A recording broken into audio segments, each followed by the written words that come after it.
कराची से उथल जाने वाली मुसाफिर बस पेंटर के करीब खौफनाक हादसे का शिकार। तेज रफ्तारी के बाइस मुसाफिर बस सड़क पर मौजूद क्रेन से जा टकराई।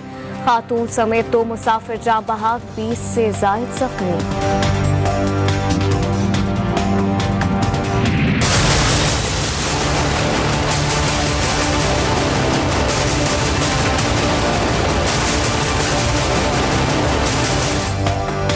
अफगानिस्तान में तालिबान का बड़ा असर रसूख। सरकारी फौज को पसपाई का सामना। 50 अजला के बाद तालिबान ने ताजिकिस्तान की सरहद से मुत्तसिल तमाम अफगान फोर्सेस की चौकियों पर कब्जा कर लिया।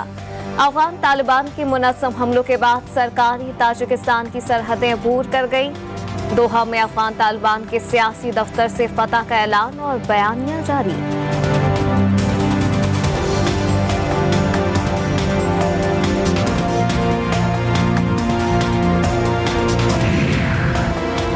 अफगानिस्तान की तेजी से बिगड़ती सूरत हाल में पाकिस्तानी सिविल और अस्करी इदारों ने सर जोड़ लिए। वज़ीर-ए-आज़म की ज़ेर सदारत ISI हेडक्वार्टर में आला सतह का इजलास। हसास इदारों ने अहम मामले पर वज़ीर-ए-आज़म को ब्रीफिंग दी। इमरान खान की जानिब से अफगानिस्तान की बदलती सूरत हाल की पल पल मॉनिटरिंग के अहकाम जारी।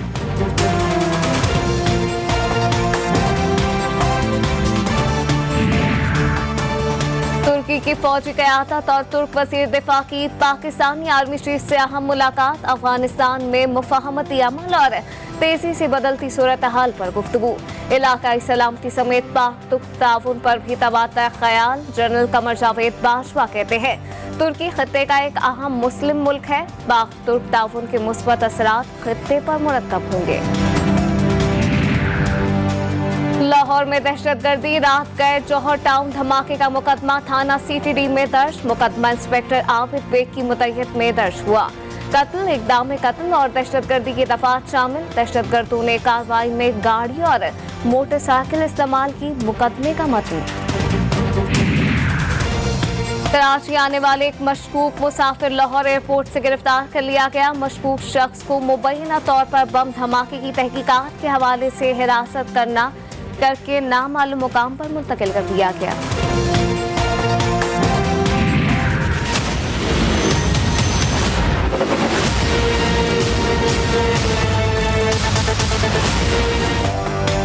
लाहौर में नापाक दहशतगर्दों के वार ने 6 साला बच्चे की जान ले ली। शोदा की तादाद 3, 24 से ज्यादा जख्मियों को तिब्बी इमदाद जारी। धमाका खेज मवाद के फटने से कई घरों को नुकसान पहुंचा। इमारतों के शीशे टूट गए।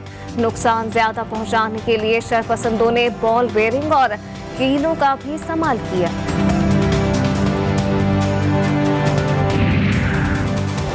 लाहौर धमाके के लिए पहले गाड़ी चोरी की गई, बाद में धमाका खेज मवाद रखा गया। गाड़ी की एक और वीडियो मंजर-ए-आम पर। धमाके से आधा घंटा पहले एक शख्स ने गली के कोने पर गाड़ी खड़ी की। काले रंग की टोयोटा करोला से नीली शलवार कमीज में मुलव्विस शख्स उतरा और चला गया। मुल्क में दहशतगर्दी का खतरा। बिलावल ने अफगानिस्तान मसले पर पाकिस्तानी पॉलिसी पर वजाहत मांग ली। कहा हुकूमत असम्बली में अफगानिस्तान मसले पर पाकिस्तानी पॉलिसी बयान करे। खत्ते की सूरत हाल अच्छी नहीं, असम्बली इजलास बुलाया कर बताया जाए आखिर क्या फैसले हुए। लीबिया में इस्तेहकाम और खाना जंगी से बचने के लिए जर्मनी में आज से अक़वाम मुत्तहिदा के ताउन से अमन कॉन्फ्रेंस शुरू होगी। अमेरिका, रूस, तुर्की, मिस्र और अरब अमारात के मंदूबीन शरीक होंगे। लीबिया की अबूरी हुकूमत को भी कॉन्फ्रेंस का हिस्सा बनाया गया।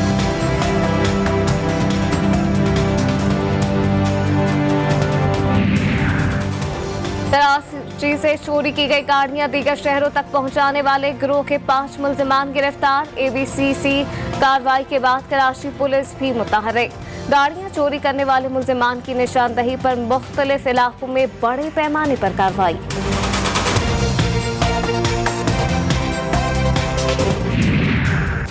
पीपल्स पार्टी को पंजाब में फाल करने की कोशिशों में बड़ी कामयाबियां मिलने लगी। आसिफ अली जरदारी मंसूर वोटों को पार्टी में दोबारा ले आए। कई अहम रहनुमा भी जल्द पार्टी में शमूलियत का ऐलान करेंगे। मुफाहमत के बादशाह ने जनूबी पंजाब को हदफ बना लिया। बलूचिस्तान की सियासत में बड़ी हलचल। तहरीक इंसाफ के सूबाई सदर और वजीर तालीम सरदार यार मोहम्मद ने वजारत से इस्तीफा दे दिया। कहा, जाम कमाल के साथ चलने की बहुत कोशिश की मगर इनके रवैये में तब्दीली नहीं आई। विफाक फैसला करेगा कि पीटीआई बलूचिस्तान अवामी पार्टी के साथ रहेगी या नहीं। आजाद कश्मीर के आम इंतखाबात 2021 की तैयारियां जारी। गहमा गहमी उरूज पर। कॉर्नर मीटिंग, जल्द से जुलूसों का सिलसिला भी जारी। सियासी कायदीन की तरफ से पार्टियों की तब्दीलियों की लहर चल पड़ी। वजीर आजम आजाद कश्मीर के देरीना साथी मुस्लिम लीग नून को छोड़कर पीटीआई में शामिल हो गए।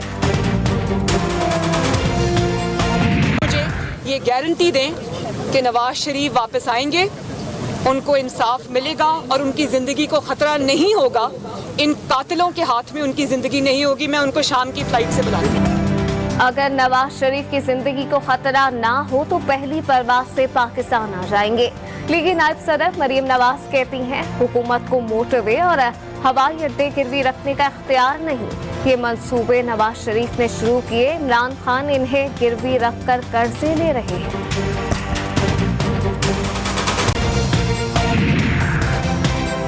मनी लॉन्ड्रिंग और आमदन से ज्यादा साजात केस में मुस्लिम लीग नून के रहनुमा ख्वाजा आसिफ की जमानत मंजूर हो गई। लाहौर हाई कोर्ट की जस्टिस आलिया नीलम और जस्टिस शहबाज रिजवी पर मुश्तमिल 2 रुकनी बेंच ने फैसला दिया।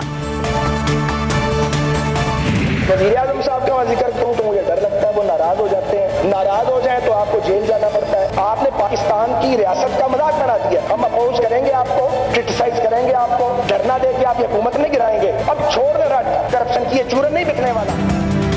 वज़ीर आज़म के खिलाफ बात करने से डर लगता है, वो जेल भेज देते हैं। कौमी असम्बली में ख्वाजा साद रफीक का इज़हार ख्याल। कहा, हम तनकीद करेंगे लेकिन धरना देकर हुकूमत नहीं गिराएंगे।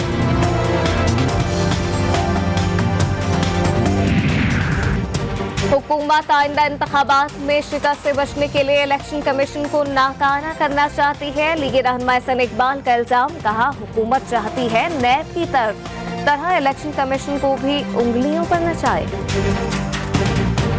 अफसोस ये है हमें कि पार्लियामेंट के स्पीकर, पार्लियामेंट सेनेट के चेयरमैन वो कहते हैं जी इनको मत बुलाओ। तो इससे ये पता चलता है कि पार्लियामान भी अंडर प्रेशर है। पार्लियामान भी अंडर प्रेशर है नैब के लिए। कौमी एहतसाब ब्यूरो को नैब वाले खुद ही खत्म कर रहे हैं। साबिक deputy chairman senate Salim Mandviwalla की एहतसाब अदालत के बाहर मीडिया से गुफ्तगू। कहा, चेयरमैन सेनेट और स्पीकर कौमी असम्बली कहते हैं चेयरमैन नैब को पार्लियामेंट ना बुलाओ। ऐसा लगता है ये लोग दबाव में हैं। 10 जुलाई के बाद हर सूरत इम्तहानात होंगे। इम्तहानात के बगैर कोई ग्रेड नहीं दिया जाएगा। वफाकी वज़ीर तालीम शफकत महमूद ने वाज़ेह कर दिया। कहा, गुज़िश्ता साल इम्तहानात ना लेने से मसाइल ने जन्म लिया। कोरोना हालात में तालीमी इदारों को बार बार बंद करने का फैसला करना पड़ा।